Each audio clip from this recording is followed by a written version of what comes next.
तो नमस्कार साथियों, आज फिर से आपका स्वागत है हमारे इस द्रोणा पीसीएस यूट्यूब चैनल पर। जिस पर हम क्या कर रहे हैं, हमारी कौन सी क्लासें स्टार्ट हो रखी है, पॉलिटिकल की। और हमारा कौन सा टॉपिक चल रहा है दोस्तों, राष्ट्रपति। कौन सा टॉपिक चल रहा है हमारा, राष्ट्रपति।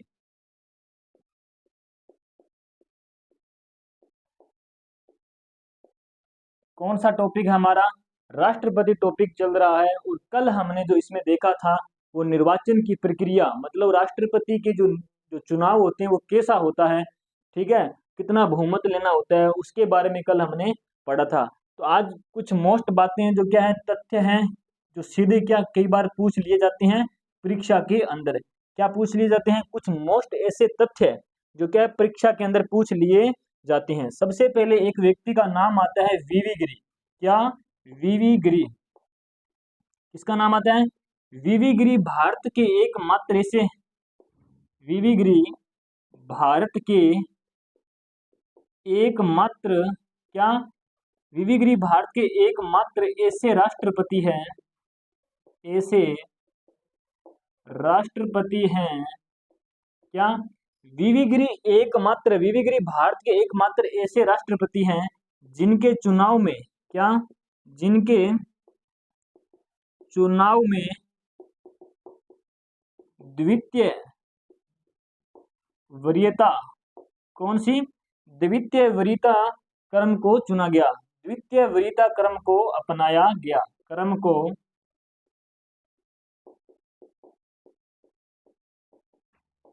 अपनाया गया। क्या है, वीवी गिरी भारत के एकमात्र ऐसे राष्ट्रपति है जिनके चुनाव में क्या है, द्वितीय वरीयता मतगणना को अपनाया गया। मतलब एक बार में वो सिलेक्ट नहीं हुए तो फिर क्या दोबारा उसको किया गया, तो उसमें क्या बन गए थे, ये राष्ट्रपति बने थे। क्या बने थे, ये राष्ट्रपति बने थे।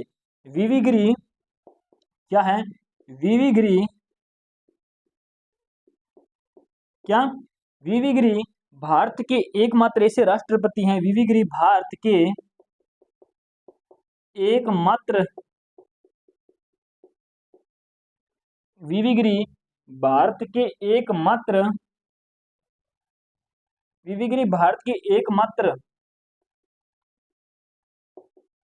व्यक्ति हैं जो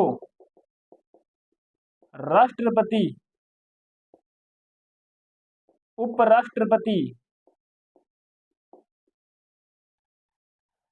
व कार्यवाहक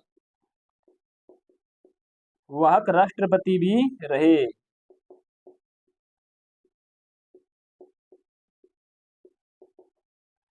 क्या है, वीवी गिरी के बारे के अंदर दो बात ध्यान रखनी है आपको। कौन सी, वीवी गिरी भारत के एकमात्र ऐसे राष्ट्रपति है। क्या है, वीवी गिरी भारत के एकमात्र ऐसे राष्ट्रपति है जिनके चुनाव के अंदर क्या किया गया, द्वितीय वरीयता मतगणना को अपनाया गया। फिर दोबारा आपको दूसरा कथन क्या ध्यान रखना है, वीवी गिरी भारत के एकमात्र ऐसे व्यक्ति हैं जो क्या राष्ट्रपति भी रह चुके थे और उपराष्ट्रपति भी रह चुके थे। ठीक है, राष्ट्रपति और उपराष्ट्रपति, और एक बार क्या रह चुके थे, कार्यवाहक राष्ट्रपति के रूप में भी क्या किया था इन्होंने, काम है किया था। क्या किया था इन्होंने, काम किया था। तो ये एक बार आप नोट करो।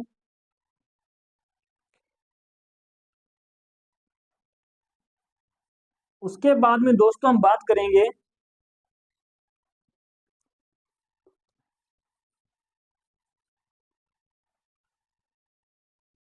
नोट लगा के एक बात और ध्यान रखना, सन आपको ध्यान रखना है कौन सा, 1969। कौन सा सन ध्यान रखना है, 1969 के अंदर है, 1969 में सर्वोच्च न्यायालय, क्या है, सर्वोच्च न्यायालय, सर्वोच्च न्यायालय के उस टाइम मुख्य न्यायाधीश थे कौन, सर्वोच्च न्यायालय के मुख्य न्यायाधीश, सर्वोच्च न्यायालय के मुख्य न्यायाधीश मोहम्मद मोहम्मद हिदायतुल्ला। क्या नाम है इनका, मोहम्मद हिदायतुल्ला। 1969 में सर्वोच्च न्यायालय के मुख्य न्यायाधीश मोहम्मद हिदायतुल्ला एकमात्र ऐसे व्यक्ति हैं, एकमात्र ऐसे व्यक्ति हैं जो सर्वोच्च न्यायालय, सर्वोच्च न्यायालय के मुख्य न्यायाधीश क्या है? 1969 में सर्वोच्च न्यायालय के मुख्य न्यायाधीश मोहम्मद हिदायतुल्लाह एकमात्र ऐसे व्यक्ति है जो सर्वोच्च न्यायालय के मुख्य न्यायाधीश व कार्यवाहक राष्ट्रपति व उपराष्ट्रपति रहे। दोस्तों क्या हो गया? 1969 के अंदर ऐसी कंडीशन बन गई थी क्या कि राष्ट्रपति का भी पद खाली हो गया। अगर राष्ट्रपति क्या अगर पद पर नहीं होता है तो कौन उसका पद ग्रहण करता है? कौन कार्यवाहक बनता है? उपराष्ट्रपति। तो इनके टाइम में क्या राष्ट्रपति का भी पद खाली हो गया और उस पर क्या है उपराष्ट्रपति का पद भी खाली हो गया।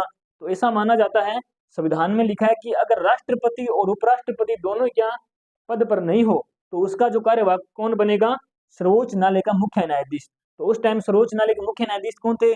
मोहम्मद हिदायतुल्लाह थे, जो एकमात्र क्या है ऐसे व्यक्ति हैं मुख्य न्यायाधीश है सर्वोच्च न्यायालय के, जो कार्यवाहक राष्ट्रपति और उपराष्ट्रपति रहे। तो आप वेरी मोस्ट क्वेश्चन बन सकता है आपका, तो इसको एक बार आप नोट कीजिए।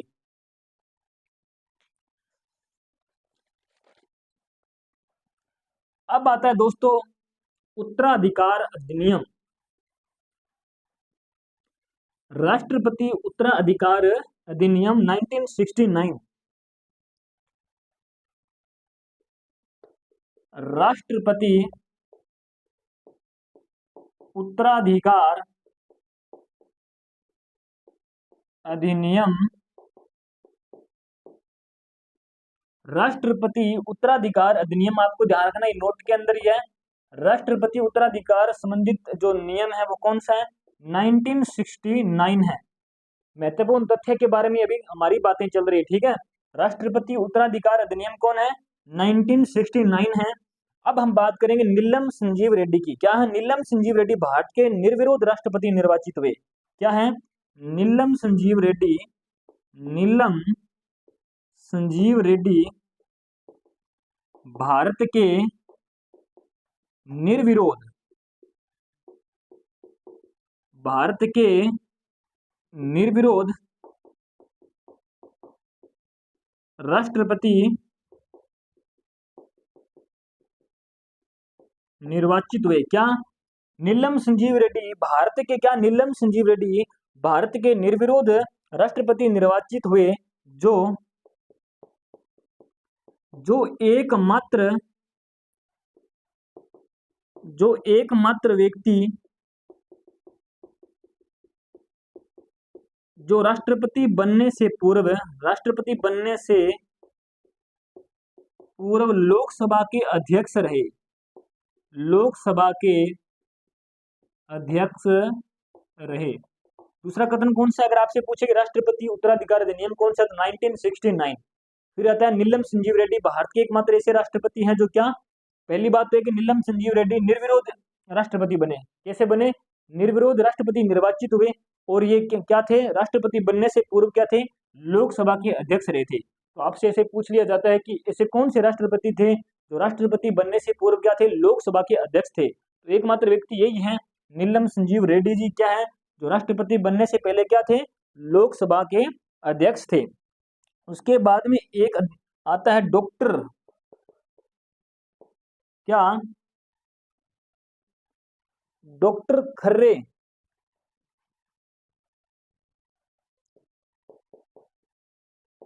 डॉक्टर खर्रे, क्या? डॉक्टर खर्रे बनाम इलेक्शन ऑफ इंडिया। कौन सा है? डॉक्टर खर्रे बनाम इलेक्शन ऑफ इंडिया। यदि इसमें क्या कहा गया कि यदि किसी राज्य की विधान सभा भंग हो जाए या लोकसभा भंग हो जाए, फिर भी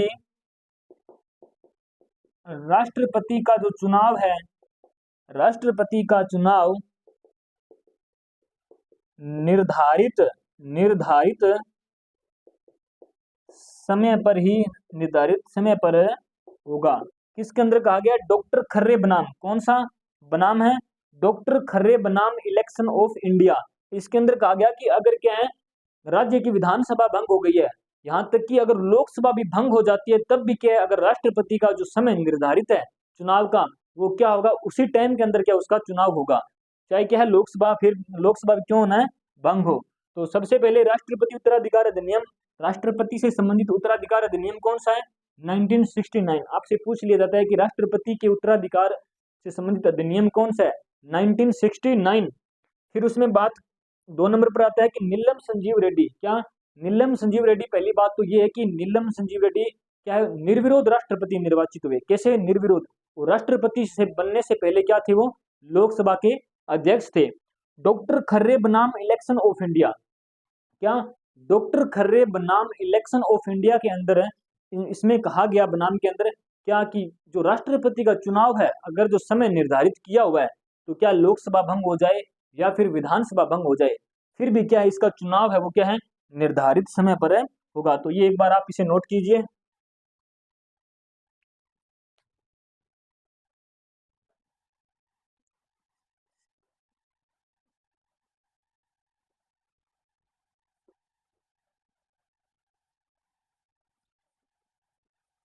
फिर आप इसमें एक बार बात और नोट कीजिए, नोट कि राष्ट्रपति का चुनाव, राष्ट्रपति का चुनाव क्या किया जाएगा? राष्ट्रपति का चुनाव कार्यकाल, कार्यकाल पूर्ण होने से पहले ही करवा लिया जाएगा।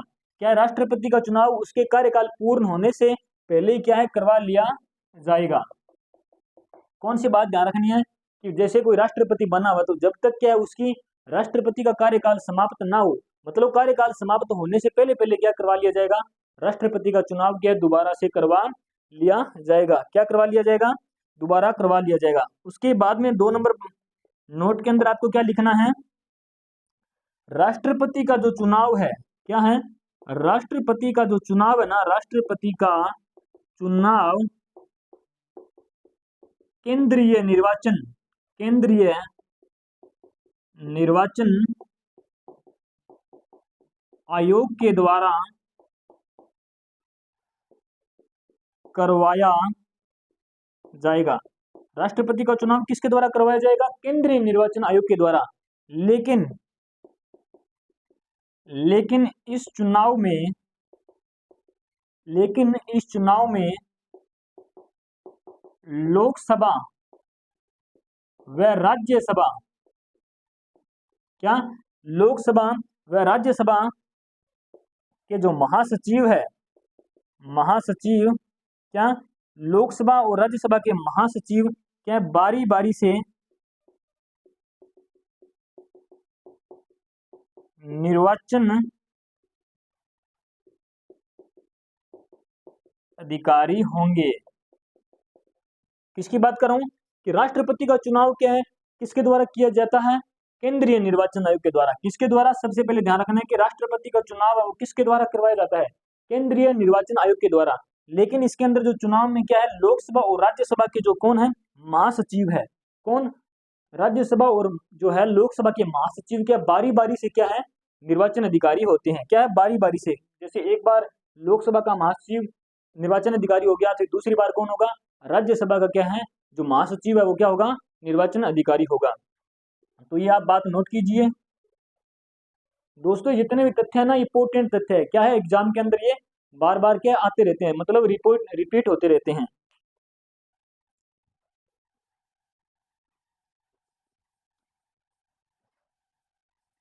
अब दोस्तों एक अनुच्छेद आता है, कौन सा, 71। और 71 अनुच्छेद क्या कहता है? अनुच्छेद कौन सा आता है? आर्टिकल आता है 71। इसमें कहा गया है कि राष्ट्रपति, क्या, राष्ट्रपति व उपराष्ट्रपति,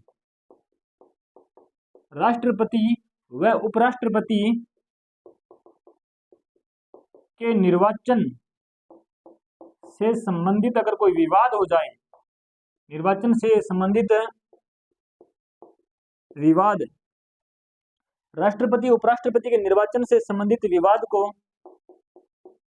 सुप्रीम कोर्ट यानी सर्वोच्च न्यायालय, सर्वोच्च न्यायालय के द्वारा सुलझाया जाएगा। मतलब इसकी सुनवाई कौन करेगा? राष्ट्रपति और उपराष्ट्रपति के निर्वाचन से संबंधित मतलब कोई झगड़ा हो जाए, विवाद हो जाए, तो उसकी सुनवाई कौन करेगा? तो विवाद को सर्वोच्च न्यायालय के द्वारा सुलझाया जाएगा। और इसका अंतिम निर्णय क्या होगा? इसका अंतिम निर्णय मतलब सर्वोच्च न्यायालय का निर्णय, इसका अंतिम निर्णय ही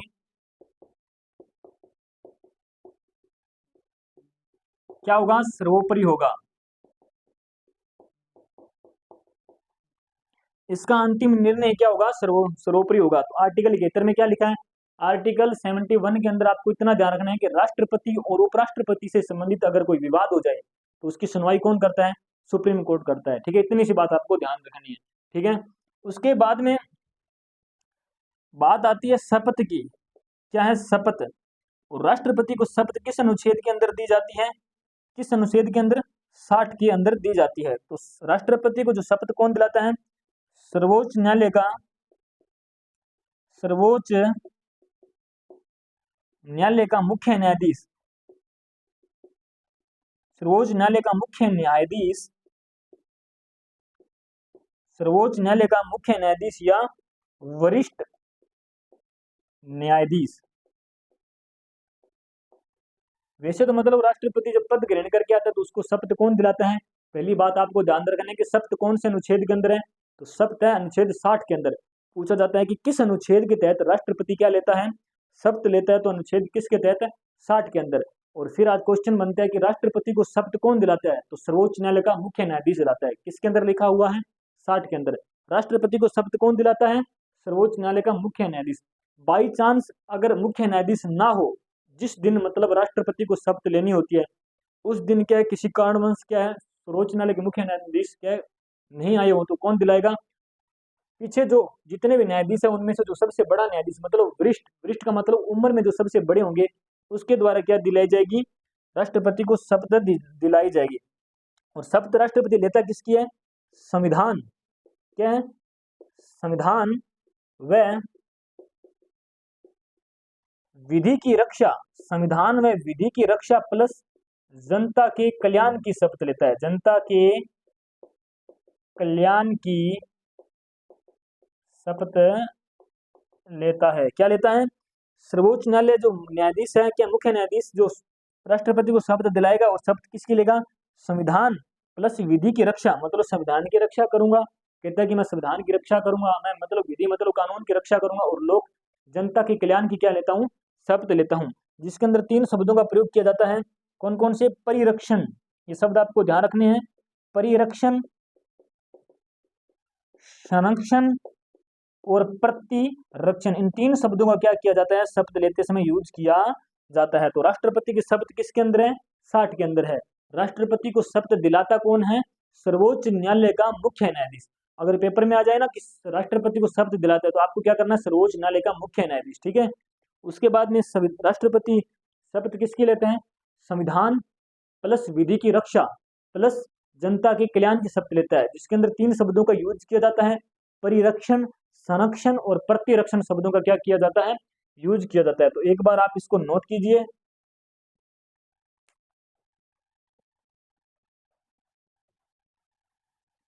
और वैसे राष्ट्रपति को शपथ ना फिक्स नहीं है, लेकिन 25 जुलाई लगभग क्या 25 जुलाई को क्या दी जाती है? राष्ट्रपति को शपथ दी जाती है। लेकिन ये क्या है, संविधान में कहीं नहीं लिखा हुआ है। वैसे परंपरा है ये, 25 से 26 जुलाई भी हो सकती है। अब बात करता हूं मैं कार्यकाल। कार्यकाल किसका कार्यकाल दोस्तों? राष्ट्रपति का कार्यकाल। और मैंने कल का आपको क्या कहा था? कार्यकाल किसके अंदर है? कार्यकाल 56 के अंदर है। तो राष्ट्रपति का कार्यकाल कितना होता है? आप कहोगे कि 5 साल। 5 साल होता है। अगर मैं प्रश्न पूछूं, क्वेश्चन आपके सामने रखता हूं, राष्ट्रपति राष्ट्रपति का कार्यकाल है, नंबर ऑप्शन ए में क्या दे रहा हूं मैं? राष्ट्रपति का कार्यकाल है निर्वाचन के दिन से राष्ट्रपति का कार्यकाल प्रारंभ होता है। आप ऐसे करो, इसको प्रारंभ होता है। तो निर्वाचन के दिन से, नंबर बी करो, शपथ, जब वो शपथ लेता है उस दिन से। नंबर सी है पद ग्रहण से। और डी नंबर है तीनों। क्या हो गया? तीनों। अब प्रश्न ये आया कि राष्ट्रपति का कार्यकाल प्रारंभ होता है, कब से शुरू होता है? तो राष्ट्रपति का जब चुनाव होता है तो जिस दिन बन जाएगा उस दिन से शुरू होता है, या फिर राष्ट्रपति जिस दिन शपथ लेता है उस दिन स्टार्ट होता है। कब स्टार्ट होगा? पद ग्रहण से। जब राष्ट्रपति अपना पद ग्रहण करेगा ना, उस दिन से क्या पूरे 5 साल राष्ट्रपति क्या रहेगा? अपने पद पर रहेगा। कब से? पद ग्रहण से। तो आपको ध्यान रखना है कि राष्ट्रपति का जो कार्यकाल पद ग्रहण से 5 साल होता है। किससे होता है? पद ग्रहण से, ना कि शपथ से, ना कि निर्वाचित से। पद ग्रहण से पूरे 5 साल। तो कार्यकाल लिखो आप, कार्यकाल पद ग्रहण से, इसको क्या अंडरलाइन कर लेना, पद ग्रहण से 5 वर्ष। ऐसे ना, इसको अंडरलाइन कर लो, ताकि क्या पद ग्रहण से, हम क्या सीधा ही पढ़ लेते हैं 5 साल 5 साल 5 साल, इसको क्या देखते नहीं है, ठीक है। और पर्सन क्या है, फिर घूम फिर के आ जाता है ना, तो हमारी क्या हो जाती है, टाइम टाइम फिक्स हो जाती है। तो कार्यकाल क्या है? पद ग्रहण से क्या पूरे 5 साल है। उसके अंदर लिखा हुआ है कि त्याग पत्र, जो राष्ट्रपति त्याग पत्र किसको देगा? तो राष्ट्रपति त्याग पत्र देगा दोस्तों किसको? उपराष्ट्रपति को। क्या देगा? उपराष्ट्रपति को देगा। प्रश्न बहुत बार आता है क्वेश्चन एग्जाम के अंदर कि राष्ट्रपति त्याग पत्र किसको देता है? किसको देता है? उपराष्ट्रपति को। और ध्यान रखना, उपराष्ट्रपति भी किसको देता है त्याग पत्र? राष्ट्रपति को। मतलब राष्ट्रपति उपराष्ट्रपति को, उपराष्ट्रपति किसको देता है? राष्ट्रपति को, ठीक है। अगर जब क्या राष्ट्रपति उपराष्ट्रपति को त्याग पत्र देगा तो ये इसकी सूचना किसको देगा? सूचना देगा लोकसभा अध्यक्ष को। लोकसभा अध्यक्ष को क्या देगा? ये सूचना देगा कि भाई साहब क्या है, राष्ट्रपति जी हैं वो क्या है, अपने पद से इस्तीफा दे रहे हैं, यानी त्याग पत्र दे रहे हैं। तो कार्यकाल के पद ग्रहण से पूरे 5 साल। त्याग पत्र किसको देंगे? उपराष्ट्रपति को। और ये उपराष्ट्रपति सूचना किसको देगा? लोकसभा के अध्यक्ष को देगा। फिर क्या है, तीसरी बात इसमें लिखी हुई है, 3 बात ध्यान रखनी है आपको, ध्यान रखना इसके अंदर, कार्यकाल के अंदर। अगर संविधान का अतिक्रमण करने पर, संविधान का अतिक्रमण यानी उल्लंघन करने के आधार महाभियोग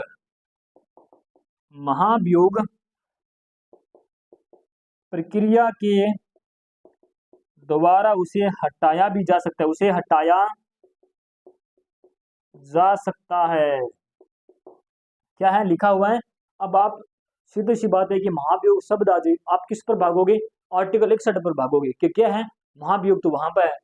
56 में तो क्या है, सिर्फ ओनली फॉर कार्यकाल है। तो ध्यान रखना 56 में 3 बात है, कार्यकाल भी है, त्याग पत्र की बात भी किसमें लिखी हुई है? 56 के अंदर लिखी हुई है।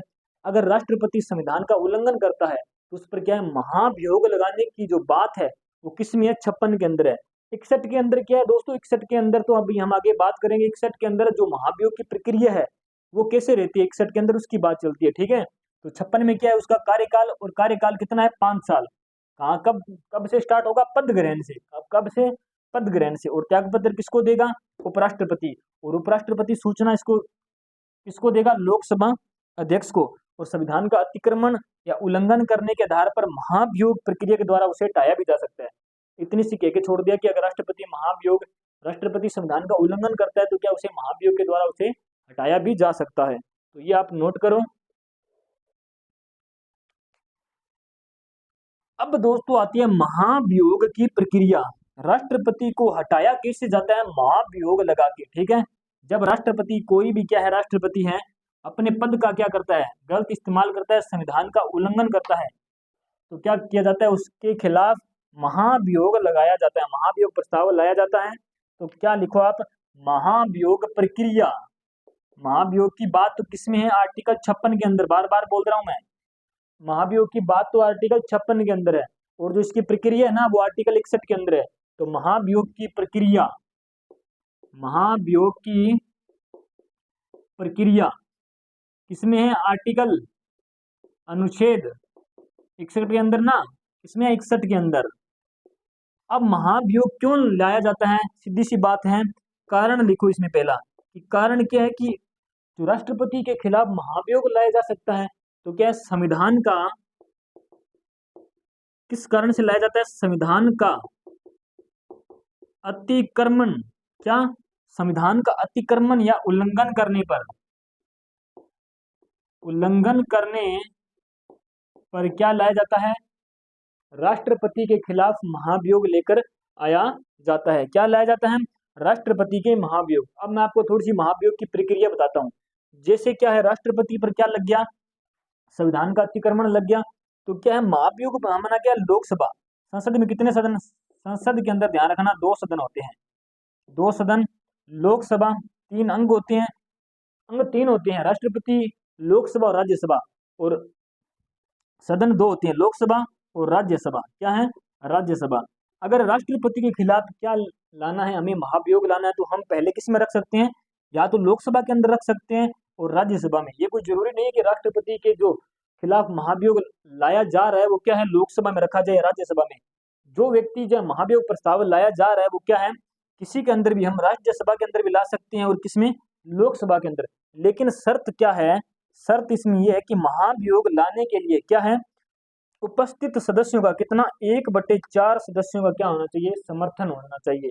राज्यसभा में जितने भी सदस्य हैं उनका कितना, 1/4 अगर समर्थन करते हैं कि हमें राष्ट्रपति के क्या है खिलाफ महाभियोग लाना है, तो वो राज्यसभा के अंदर ला सकते हैं। और लोकसभा के अंदर महाभियोग लाना है तो लोकसभा की संख्या के 1/4 के बराबर क्या उसे महाभियोग जो प्रस्ताव लाना होगा। जब इसके अंदर क्या है प्रस्ताव लाया जाएगा, महाभियोग का जो प्रस्ताव लाया गया, तो उससे पहले क्या, राष्ट्रपति को 14 दिन पहले क्या करनी पड़ती है, सूचना देनी पड़ती है। क्या देनी पड़ती है, राष्ट्रपति को 14 दिन पहले सूचना देनी पड़ती है कि हम क्या ला रहे हैं, तुम्हारे जो खिलाफ है महाभियोग प्रक्रिया ला रहे हैं।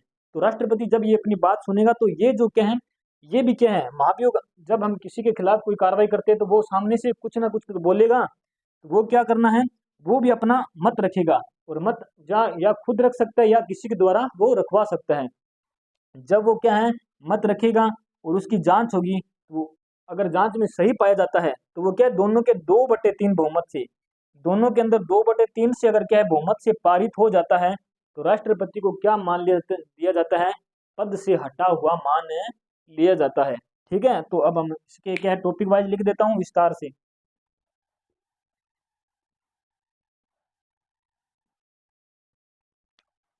लिखो, महाभियोग की प्रक्रिया, महाभियोग की प्रक्रिया संसद के किसी भी सदन में महाभियोग का प्रस्ताव, प्रस्ताव करो यार यहाँ पे, हाँ, महाभियोग का प्रस्ताव, महाभियोग का प्रस्ताव संसद के किसी भी सदन में लाया जा सकता है।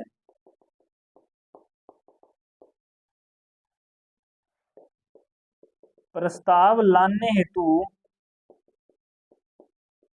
1/4 सदस्यों का समर्थन आवश्यक होता है।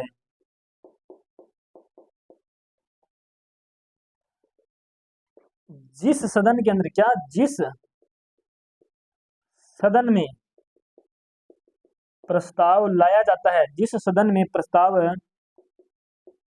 लाया जाता है उसका दूसरा सदन इसकी जांच करेगा। ठीक है, फिर संसद में विचार से पूर्व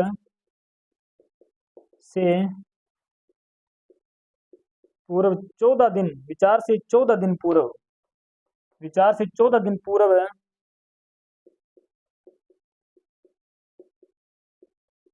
राष्ट्रपति को क्या देनी होगी, राष्ट्रपति को सूचना देनी होगी।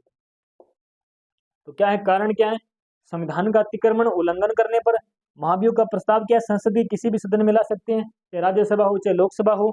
और महाभियोग लाने के लिए क्या है, एक प्रस्ताव लाने के लिए 1/4 सदस्यों को क्या होना चाहिए, समर्थन होना चाहिए। और जिस हम सदन के अंदर क्या रख रहे हैं, प्रस्ताव रख रहे हैं, जांच उसकी कौन करेगा, दूसरा सदन। मतलब अगर हमने प्रस्ताव अगर लोकसभा में रखा है तो जांच उसकी कौन करेगा, राज्यसभा। अगर प्रस्ताव राज्यसभा में रखा गया तो उसकी जांच कौन करेगा, लोकसभा करेगा। और क्या है, संसद में विचार से 14 दिन पूर्व क्या है, राष्ट्रपति को क्या देनी पड़ती है, सूचना देनी पड़ती है। तो एक बार आप इसका एक स्क्रीनशॉट लो।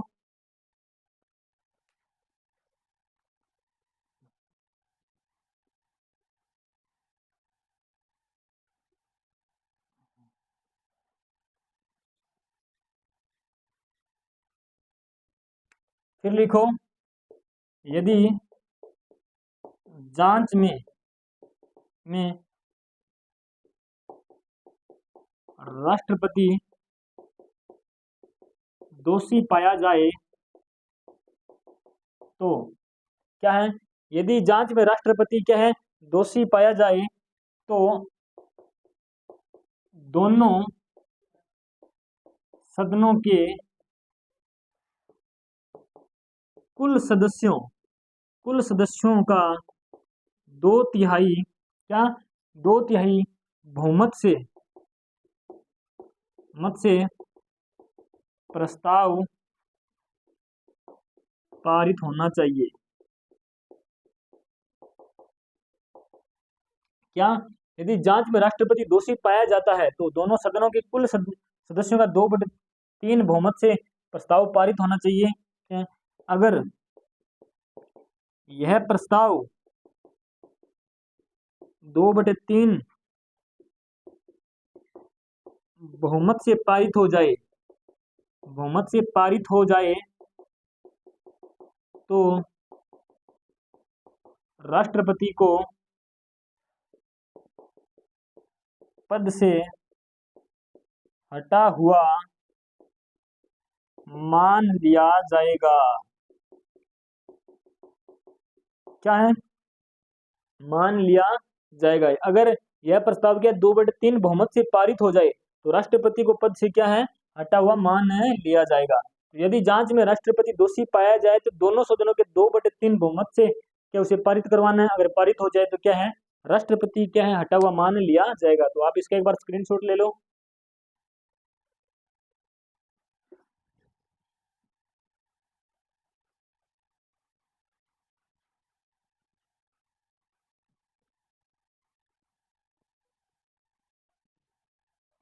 अब जो महाभियोग की प्रक्रिया, इसके संबंध में बात करता हूं।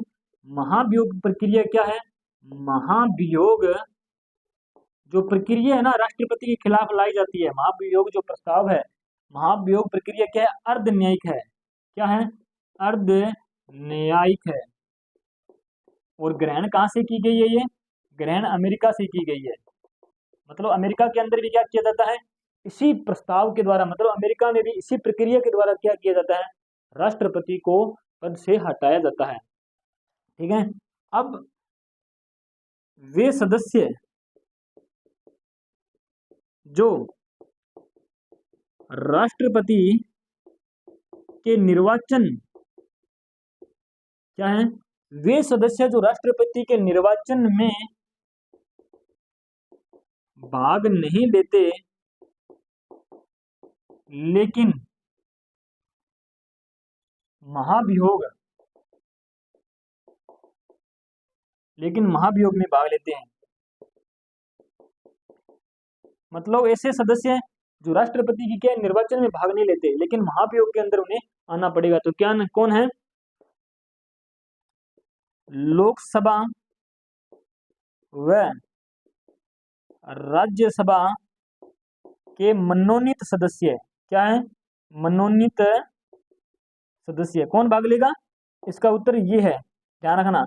मतलब राष्ट्रपति के जो चुनाव के अंदर भाग कौन लेते हैं, कौन नहीं लेते हैं। तो मैंने आपको कहा था कि जो लोकसभा और राज्यसभा का क्या है, निर्वाचित व्यक्ति क्या राष्ट्रपति के चुनाव में भाग लेते हैं। कौन से व्यक्ति, निर्वाचित सदस्य क्या भाग लेते हैं, वहां पर भाग लेते हैं। ठीक है, भाग नहीं लेते। निर्वाचित क्या भाग लेते हैं, मनोनीत क्या है भाग नहीं लेते। मनोनीत क्या है, भाग नहीं लेते। लेकिन क्या राष्ट्रपति के जो महाभियोग प्रक्रिया होगी तब क्या लोकसभा और राज्यसभा के मनोनीत सदस्य भी क्या लेंगे, भाग लेंगे। निर्वाचित तो लेंगे, प्लस में क्या लेंगे, मनोनीत सदस्य भी क्या लेंगे, भाग लेंगे। तो इसका स्क्रीनशॉट ले लिया होगा आपने। अब वे सदस्य, उनकी बात करूंगा जो राष्ट्रपति के क्या चुनाव में तो भाग लेते हैं लेकिन महाभियोग में भाग नहीं लेते। वे सदस्य जो राष्ट्रपति के चुनाव में भाग लेते हैं लेकिन, मतलब वे सदस्य जो राष्ट्रपति के चुनाव में भाग लेते हैं लेकिन महाभियोग में नहीं। महाभियोग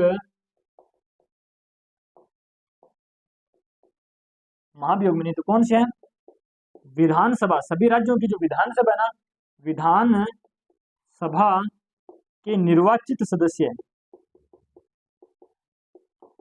सभी राज्यों की विधानसभाओं के क्या, मैंने आपको बताया था कि जो राष्ट्रपति का चुनाव होता है तो सभी राज्यों की विधानसभाओं के निर्वाचित सदस्य प्लस 17वां संविधान संशोधन 1992 के अंदर हुआ था, उसके तहत कौन, दिल्ली और पुदुचेरी जो केंद्र शासित प्रदेश है उनकी विधानसभाओं के सदस्य भी भाग लेते हैं। तो इसमें क्या है, विधानसभाओं के निर्वाचित सदस्य क्या भाग नहीं लेंगे। इतनी सी बात आपको ध्यान रखनी है कि राष्ट्रपति के महाभियोग के अंदर लोकसभा और राज्यसभा के मनोनीत और निर्वाचित दोनों भाग लेते हैं, इनके अलावा क्या है, कोई भी भाग नहीं लेता। ठीक है, तो नोट करो आप इसको। अब मैं बात करूंगा राष्ट्रपति की शक्तियां, इस पे आते हैं हम, राष्ट्रपति की शक्तियां। और राष्ट्रपति की शक्तियों की कितने भागों में बांटा गया है, 2 भागों में। राष्ट्रपति की शक्तियां,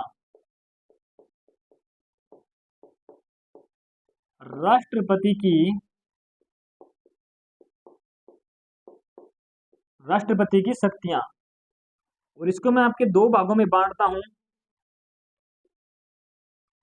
कौन सी शक्ति, सामान्यकालीन शक्ति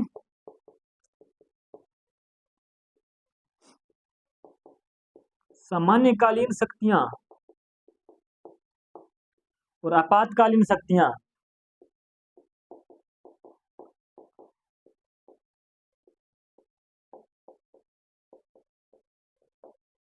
सामान्यकालीन शक्ति के अंदर कौन कौन सी है, कार्यपालिका शक्ति, न्यायपालिका शक्ति, न्यायिक शक्ति,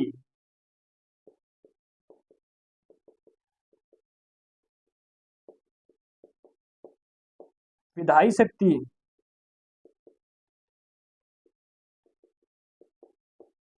और वित्तीय शक्ति।